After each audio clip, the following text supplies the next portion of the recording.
Television প্রতিবেদনে দেখেছি সাইফুজ্জামান চৌধুরী তিনি একাই দুর্নীতি করেছে। তিনি ইউরোপে আমেরিকায় দুবাই মুদ্রায় করেছে, যার আনুমানিক মূল্য বাংলাদেশি টাকায় প্রায় 8,000 কোটি টাকা।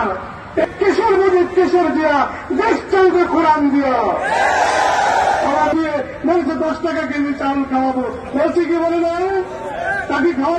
আমাদেরকে আরেক দল আসতে চায়, তারা আমাদেরকে আশ্বাস দেয় শুনে যে আপনাদেরকে প্রত্যেকে যখন মাটি কেটেছিলেন খন্দকের যুদ্ধের সময় সাহাবায়ে কেরাম বলেছিলেন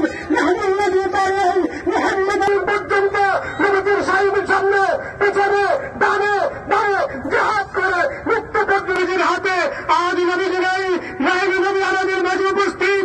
আমরা নাইবি নবীকে হাত করে ওয়ার চাইব নাই, নাইবুল নবী বায়াহু শেখ চাইব নাই।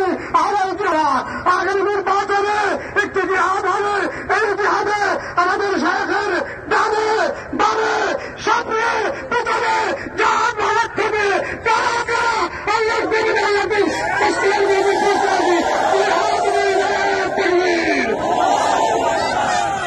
সকলে ভালো থাকুন। আমার তৌফিক ইল্লা বিল্লাহ। আসসালামু আলাইকুম ওয়া রাহমাতুল্লাহি ওয়া বারাকাতুহু।